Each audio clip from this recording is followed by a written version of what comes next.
नमस्कार। पिछले दिन हम लोग पढ़ रहे थे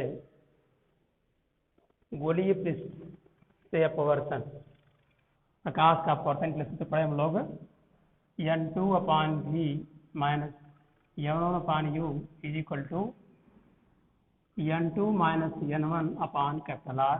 इसका क्या मतलब हुआ भैया कि चाहे उत्तल गोलीय पृष्ठ से चाहे अवतल गोलीय पृष्ठ से,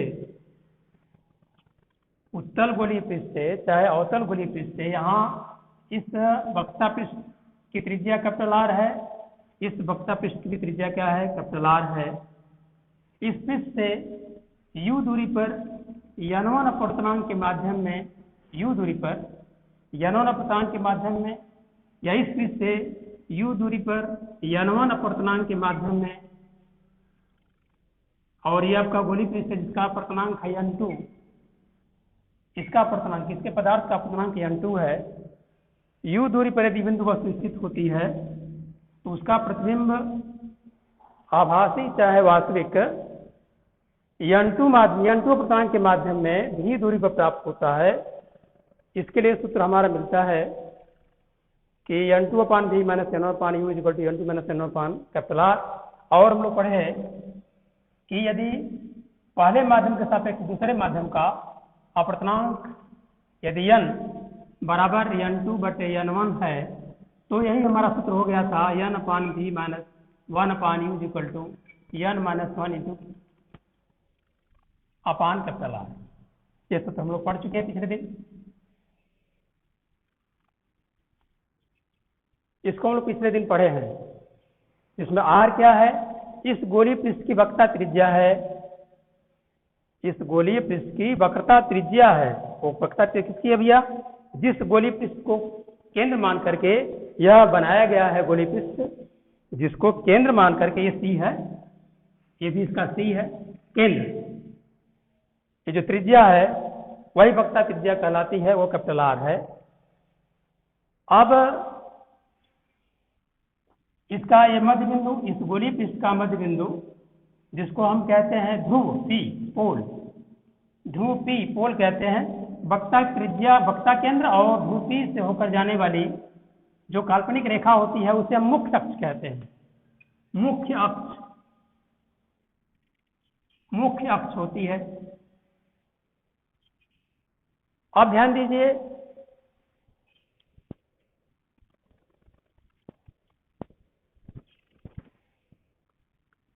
इसी मुख्य अक्ष पर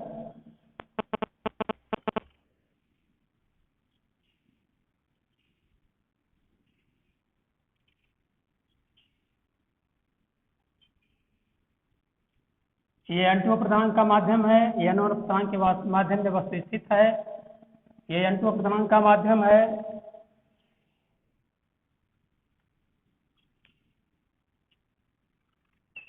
ये n1 अपवर्तनांक के माध्यम में वस्तु स्थित है जहां n2 ग्रेटर देन n1। जिस पदार्थ का ये हमारा गोलीय पृष्ठ बना है जिसका अपवर्तनांक n2, जिस माध्यम में वस्तु स्थित है उसका अपवर्तनांक क्या है? उससे उसका अधिक है। तो इस मुख्य अक्ष पर जिसको कहते हैं वक्रता केंद्र C और ध्रुव P, वक्रता केंद्र C और ध्रुव P से होकर जाने वाली काल्पनिक रेखा जिसे मुख्य अक्ष कहते हैं, इस मुख्य अक्ष पर इन गोलीय पृष्ठों के दो अभिलाक्षणिक बिंदु और होते हैं। अभिलाक्षणिक बिंदु निश्चित होते हैं, वो जिन्हें हम फोकस कहते हैं। उनका गुण क्या है कि ये फोकस उन्हें कहते हैं, वो दो ठो होते हैं। प्रथम मुख्य फोकस, प्रथम मुख्य फोकस जिसकी, अब उस मुख्य फोकस की फोकस दूरी f1, वो क्या होगी, किसको कहेंगे भैया? कि जिससे चलने वाली या जिसकी ओर केंद्रित होती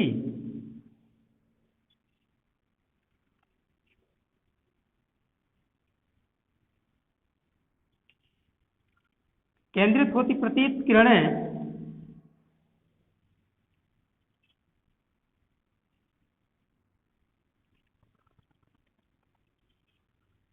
उस अपवर्तक पृष्ठ से अपवर्तन के पश्चात मुख्य अक्ष के समांतर हो जाती हैं, मुख्य अक्ष के समांतर हो जाती हैं। अपवर्तन के पश्चात ये किरणें उत्तल गोलीय पृष्ठ में चलने वाली प्रकाश किरणें, उस बिंदु से चलने वाली प्रकाश किरणें अपवर्तन के पश्चात मुख्य अक्ष के समांतर हो जाती हैं। यहाँ उस पर केंद्रित होती प्रतीत किरणें, उस बिंदु पर केंद्रित होती प्रतीत किरणें अपवर्तन के पश्चात मुख्य अक्ष के समांतर हो जाती हैं। इसे हम प्रथम मुख्य फोकस कहते हैं। ये प्रथम मुख्य फोकस है, प्रथम मुख्य फोकस, यह है प्रथम मुख्य फोकस।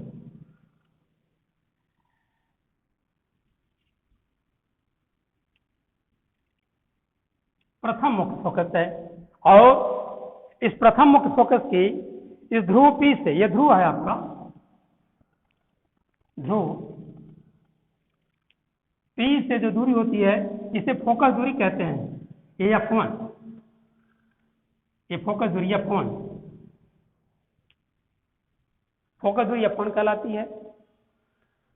तो उसने कहा होगा भैया कि यहां बिंदु वस्तु यदि स्थित है तो अपवर्तन के पश्चात वो वस्तु हमको अनंत पर दिखाई देगी। यहां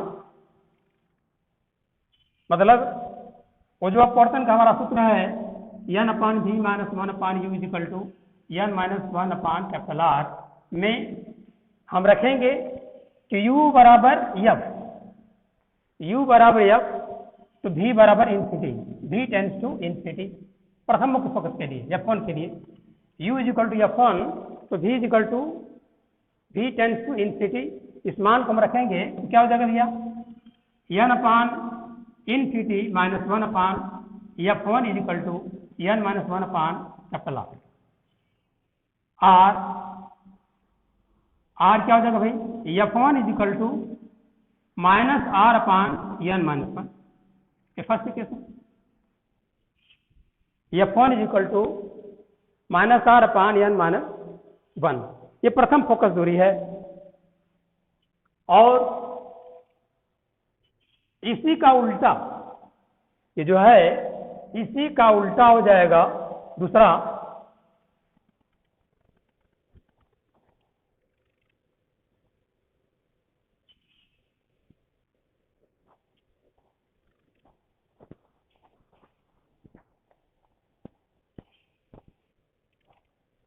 दूसरा हो जाएगा द्वितीय फोकस।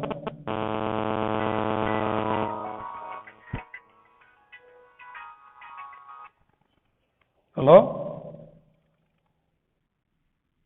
हेलो कहो।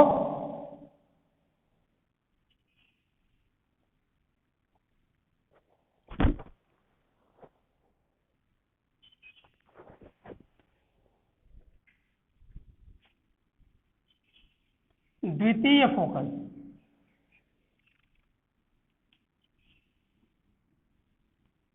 द्वितीय फोकस इसका ठीक उल्टा हो जाएगा। यहां था उससे चलने वाली प्रकाश किरणें या जिस पर केंद्रित होती प्रकाश किरणें उससे गोलीय पृष्ठ से अपवर्तन के पश्चात मुख्य अक्ष के समांतर हो जाती हैं। यहाँ उसका उल्टा, इसी को उलट देंगे चित्र किरणों को कि मुख्य अक्ष के समांतर चलने वाली प्रकाश किरणें, मुख्य अक्ष के समांतर चलने वाली प्रकाश किरणें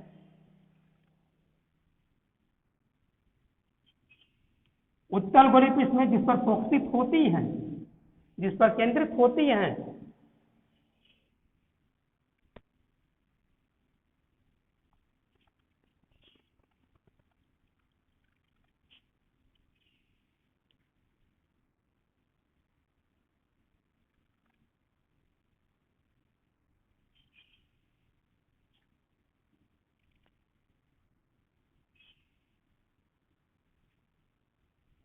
जिस पर केंद्रित प्रतीत होती हैं, जिस पर केंद्रित होती हैं उत्तल गोलीय पृष्ठ के लिए, और जिससे आती प्रतीत होती हैं अपवर्तन के पश्चात जिस पर केंद्रित होती हैं उत्तल गोलीय पृष्ठ के लिए, या जिससे आती प्रतीत होती है अवतल गोलीय पृष्ठ के लिए, यह उस गोलीय पृष्ठ का उत्तल का ये फोकस, द्वितीय फोकस, द्वितीय फोकस, ये इसका द्वितीय फोकस है।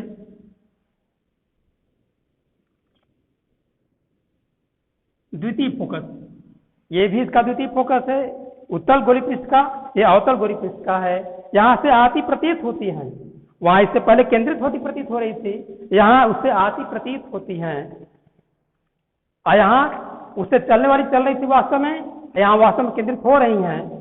यहाँ वास्तव में होता है, यहाँ पर आभास किया जाता है, इसलिए यहाँ जो वास्तविक फोकस हो जाता है ये आभासी या काल्पनिक फोकस होता है। तो दो फोकस होते हैं आपके यहाँ। द्वितीय, इसकी फोकस जो दूरी होती है, इस पी ध्रुव पी से जो दूरी होगी फोकस दूरी f2, इस ध्रुव पी से जो दूरी होगी ये फोकस दूरी f2 होगी, फोकस दूरी f2 होगी। इसमें अपवर्तन के सूत्र में क्या देखेंगे भैया, n/v - 1/u = n-1/R में यहाँ देख लीजिए कि अनंत से प्रकाश किरणें आ रही हैं, तो u = infinity, u tends to infinity, तो v tends to f2, v tends to f2, u tends to infinity. ये अनंत से प्रकाश किरणें आ रही हैं, मतलब वस्तु अनंत पर स्थित है, तो इसका प्रतिबिंब कहाँ बन रहा है भैया, फोकस, द्वितीय फोकस पर बन रहा है। ये इसमें हम रख देंगे कि n/f2 - 1/infinity = n-1/R, और f2 = क्या हो जाएगा भैया, देखिए उलट जाएगा यही है, nR/n-1, nR/n-1, ये द्वितीय फोकस दूरी है। ये सेकेंड में समझ आएगा आपको, द्वितीय फोकस दूरी, द्वितीय फोकस दूरी f2 = nR/n-1। इस तरह से अब समीकरण 1 में हम पढ़े हैं f1 = -R/n-1, ये प्रथम समीकरण था, और ये द्वितीय समीकरण है f2 = nR/n-1। समीकरण 1 और 2 से, 1 व 2 से क्या प्राप्त कर रहे हैं भैया, देख रहे हैं f2 = nR/n-1 -n ×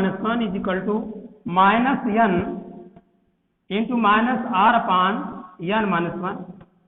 इसके स्थान पर हम f1 लिख सकते हैं, और f2 =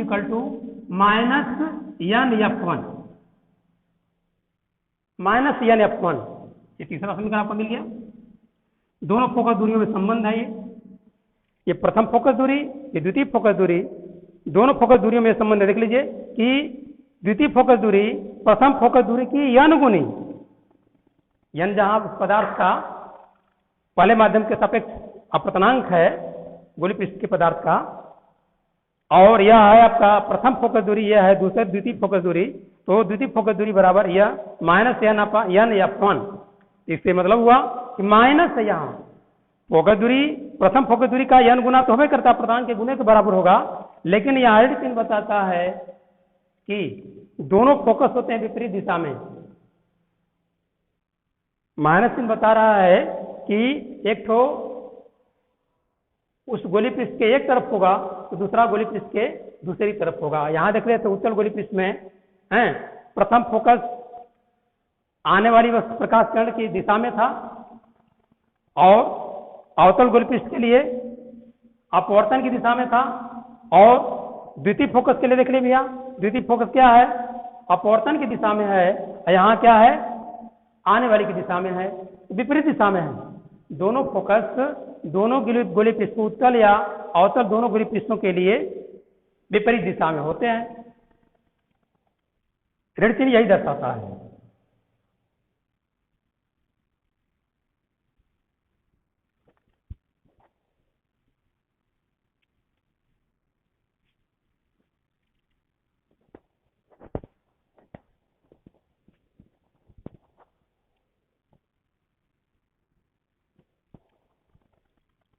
अब इस सूत्र में हम देख रहे हैं सूत्र हमारा जो आया है n upon v minus 1 upon u is equal to n minus 1 upon capital R। इस सूत्र में हम क्या देख रहे हैं भैया कि किसमें हम परिवर्तन नहीं कर सकेंगे। हम u के मान परिवर्तन करेंगे तो v का मान बदल जाएगा। u का मान बदलेंगे हम, u वस्तु की दूरी है तो v का मान बदल जाएगा, लेकिन n का मान और r का मान नहीं बदलना है। r उस गोली पृष्ठ की वक्रता त्रिज्या है, n उस दिए गए गोली पृष्ठ के पदार्थ का पहले माध्यम के सापेक्ष अपवर्तनांक है जिसमें वस्तु स्थित है, उसके सापेक्ष अपवर्तनांक है, यह नहीं बदलने वाला है। तो आपका जो यह है n माइनस 1 अपान r कैपिटल R जो है अपवर्तन का गुण बता रहा है। गोली पृष्ठ के अपवर्तन की क्षमता वाला सूत्र है ये n minus 1 upon capital R, यह अपवर्तन क्षमता को बताता रहा है। इसी के कारण अपवर्तन की क्रिया हो रही है। तो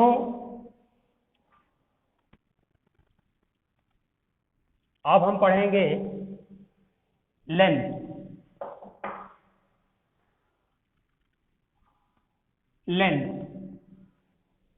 लेंथ क्या होता है भाई? लेंथ एक दो गोलीय पृष्ठों या एक समतल और एक गोलीय पृष्ठ के बीच घिरा ठोस पारदर्शी माध्यम लेंथ कहलाता है। दोनों पृष्ठ गोली हो या एक समतल एक गोली हो, दोनों पृष्ठ गोली हो या एक समतल और एक गोली हो,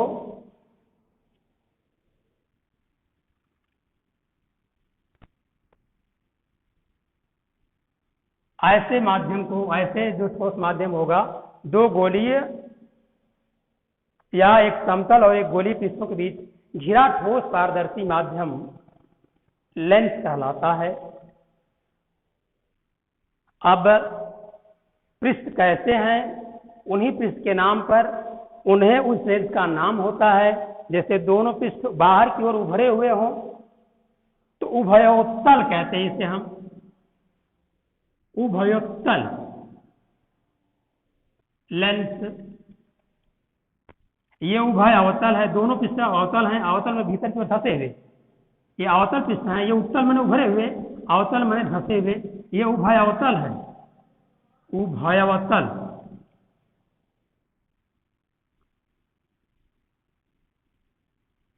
उभय अवतल लेंस।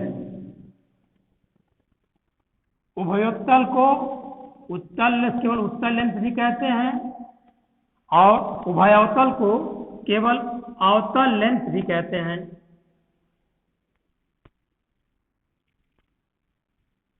दोनों पृष्ठ उभरे हुए हों बाहर की ओर तो उभयोत्तल या उत्तल लेंस केवल कहते हैं, या दोनों पृष्ठ भीतर की ओर धंसे हुए हों अवतल हों उसे हम उभयावतल या अवतल लेंस कहते हैं। अब ये कैसे बनना भैया? अभी देखिए इस तरह से छह हमारे लेंस हो गए। ये उभयोत्तल है, ये उभयावतल है, ये अवतल, ये उत्तल समतल है, ये अवतल समतल है, ये अवतल उत्तल है और यह उत्तल अवतल है। इस तरह से 6 प्रकार के लेंस होते हैं।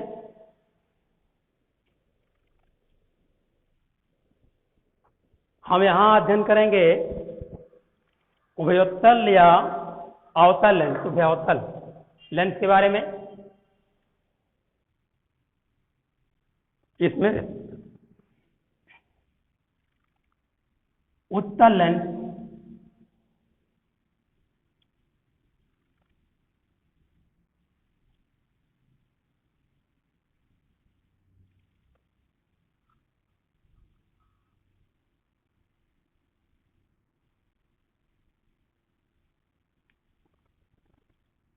ये वाला भाग दो गोलीय पृष्ठों की वक्रता से कट रहा है, दो गोलों के बीच से कट रहा है। ये जो पहला पृष्ठ है, इस पहले पृष्ठ की वक्रता त्रिज्या R1, उसका वक्रता केंद्र C1 है। इसका मध्य बिंदु P1 है और इस दूसरे गोली पृष्ठ का मध्य बिंदु P2 है और इसका वक्ता केंद्र C2 है। इस गोले को और इस गोले से काट करके यह उभयोत्तल या उत्तल लेंस बनाया गया है। ऐसे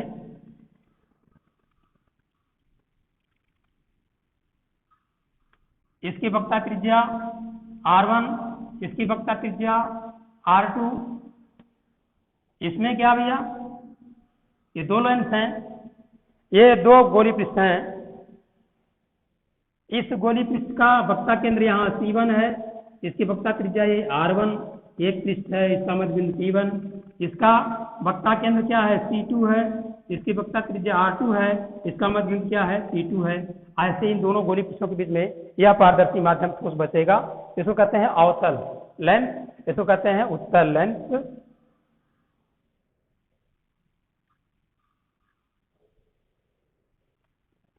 और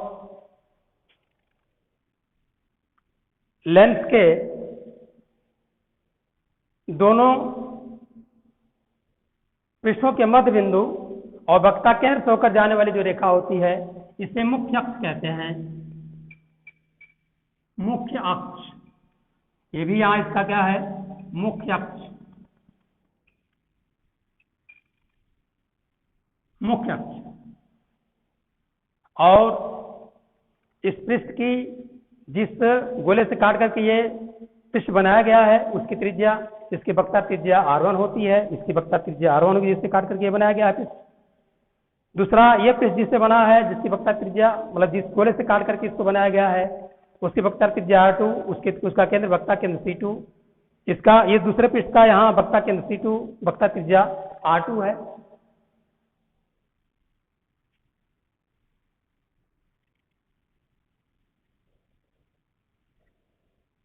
ध्यान दीजिए कि प्रिज्म में हमने देखा है कि प्रकाश किरण पृष्ठ पर आपतित होती है तो इस प्रिज्म से अपवर्तन के पश्चात देख लेते हैं, आपका ये अभिलंब है, ये आपतित किरण I कोण पर आपतित हो रही है और इस सघन माध्यम में, इस पहले माध्यम की तुलना में ये दूसरा माध्यम सघन है, इसमें R कोण पर अपवर्तित हो रही है। मतलब ये देखिए, ये प्रिज्म का, इसको आधार कहते हैं, आधार। ये अपवर्तन कोण कहलाता है, अपवर्तक कोण। ये कोण A, ये कोण A अपवर्तक कोण कहलाता है। और ये जो आपतित प्रकाश किरण है, अपवर्तन के पश्चात यह आधार की ओर झुकी हुई है। देख लीजिए, इस पहले माध्यम के सापेक्ष दूसरे माध्यम, जिससे ये दूसरा माध्यम सघन है, तो आधार की ओर झुक जा रही है, सीधे ना निकल करके आधार की ओर झुकी है, अभिलंब की ओर झुकी है। इस तरह से हम इन लेंसों को, जो उत्तल लेंस हो चाहे अवतल लेंस हो, इसे हम कई प्रिज्मों से मिलकर बना हुआ मान सकते हैं। इन लेंसों को हम कई प्रिज्मों से मिलकर बना हुआ मान सकते हैं। इनके कारण हम देख रहे हैं कि यदि उत्तल लेंस है, हमारा ये उत्तल लेंस, तो प्रकाश किरण ऐसे चलती है, तो इसका वक्ता केंद्र C1, ये अभिलंब है, ऐसे मुड़ जाएगी।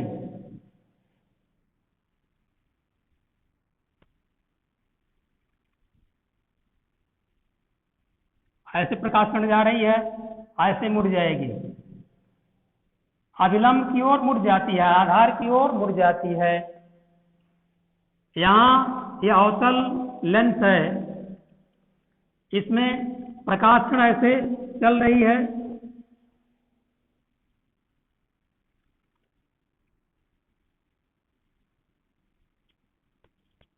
प्रकाश किरण ऐसे चल रही है। देखिए इसमें क्या भैया,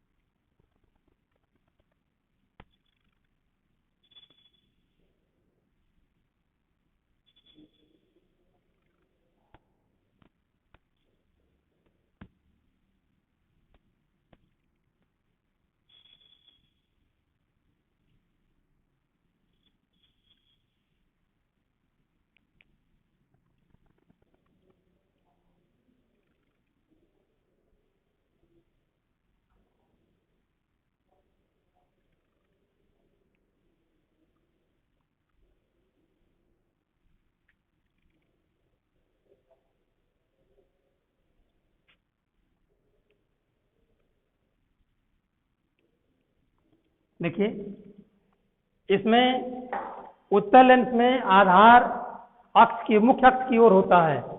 उत्तल लेंस में जो हम इसको प्रिज्म मानेंगे, ये प्रिज्म का आधार मुख्य अक्ष की तरफ होता है, मध्य की ओर होता है, इसलिए प्रकाश किरण अंदर की ओर मुड़ती है, कन्वर्ज होती है। तो अपवर्तन के पश्चात ऐसे मुड़ती हैं, कन्वर्ज होती हैं। और इसमें क्या भैया, इसका आधार बाहर की ओर है, इस अवतल लेंस का आधार बाहर की ओर है, इसलिए ये किरणें बाहर की ओर मुड़ती हैं, बाहर की ओर मुड़ती हैं, अनंत की ओर जाएंगी। पीछे बढ़ाने पर यह मिलती प्रतीत होंगी, यहाँ पर मिलती नहीं है, मिलती प्रतीत होती हैं, यहाँ मिलती हैं। जहाँ मिलती हैं वही इस बिंदु वस्तु का प्रतिबिंब बनता है, और जहाँ मिलती प्रतीत होती हैं वहाँ भी इस बिंदु वस्तु का प्रतिबिंब आभासी बनता है। इसको हम आभास करते हैं, यहाँ वास्तव में बनता है, इसको वास्तविक प्रतिबिंब कहते हैं, इसको आभासी प्रतिबिंब कहते हैं। तो इस तरह से प्रकाश कणों को फैला रहा है, डाइवर्ज कर रहा है, अभिसारी अपसारी, ये अभिसारी है, अभिसारी अभिसारी करता है, ये अपसारी मन पसारता है, फैलाता है। अभिसारी करता है, ये अपसारी करता है, मतलब फैलाता है। तो इसको कहते हैं अपसारी लेंस, इसको कहते हैं अभिसारी लेंस, इसको अभिसारी लेंस कहते हैं। इसको अभिसारी लेंस, अपसारी लेंस मतलब फैलाने वाला, प्रकाश कणों को फैला देने वाला लेंस इसको कहते हैं। अपसारी या अवतल लेंस, अभिसारी या उत्तल लेंस इसको कहते हैं। ये किसके कारण है? हम हर लेंस को, चाहे उत्तल लेंस हो चाहे अवतल लेंस हो, उसे हम कई प्रिज्मों से मिलकर बना हुआ मान सकते हैं। और लेंस से प्रिज्म से अपवर्तन में प्रकाश किरण आधार की ओर मुड़ती है, यहाँ आधार इसका मध्य की ओर है, इसलिए नीचे की ओर मुड़ जाती है प्रकाश किरणें। इसका आधार बाहर की ओर है, इसलिए प्रकाश किरणें बाहर की ओर मुड़ जाती हैं। और यहाँ अक्ष पर मिलती हैं, वहाँ वास्तविक प्रतिबिंब बनता है। यहाँ बाहर की ओर फैल जाती हैं, यहाँ अक्ष पर मिलती प्रतीत होती हैं पीछे की ओर बढ़ाने पर, इसलिए यहाँ आभासी प्रतिबिंब, यहाँ वास्तविक प्रतिबिंब, यहाँ वास्तविक प्रतिबिंब, वास्तविक प्रतिबिंब, ये बिंब है। बिंब मन वस्तु, ये वस्तु है, ये इसका प्रतिबिंब है आई, ये है आई, प्रतिबिंब आई, ये प्रतिबिंब है आई, प्रतिबिंब। यहाँ आभास किया जाता है, यहाँ वास्तव में प्राप्त होता है। इसको हम वास्तविक प्रतिबिंब कहते हैं, इसे आभासी प्रतिबिंब कहते हैं। इससे सदैव आभासी प्रतिबिंब बनता हुआ, लेकिन इससे क्या आभासी और वास्तविक दोनों बनते हैं, जिसको अभी बाद में करेंगे। यहाँ तो देख रहे हैं कि यहाँ पर वास्तविक प्रतिबिंब बन रहा है। वास्तविक प्रतिबिंब जब प्रकाश किरणें अपवर्तन परावर्तन के पश्चात जहाँ वास्तव में मिलती हैं वहाँ वास्तविक प्रतिबिंब बनता है, और जहाँ मिलती प्रतीत होती हैं वहाँ आभासी प्रतिबिंब होता है। मिलती हैं वहाँ पर यदि नेगेटिव, हमारा जो क्या ना सिक्लोन का आपका है, नेगेटिव यहाँ रख देते हैं तो उस पर नेगेटिव उसका बन जाता है, धब्बा बन जाता है। प्रकाश की किरणें पहुँचती हैं तो वहाँ पर रासायनिक क्रिया से वहाँ धब्बा बन जाता है, इसको हम नेगेटिव कहते हैं। यहाँ यदि हम पर्दा रख दें तो वहाँ प्रकाश किरणें पहुँचती नहीं हैं, जिससे रासायनिक अभिक्रिया नहीं हो पाती है, और यहाँ हम नेगेटिव इसका तैयार नहीं कर सकते हैं। इसलिए आभासी प्रतिबिंब केवल आभास किया जाता है, वहाँ उसका वास्तव में नेगेटिव नहीं तैयार किया जा सकता, यहाँ इसका नेगेटिव तैयार किया जा सकता है। यही अंतर है उत्तल लेंस और अवतल लेंस में।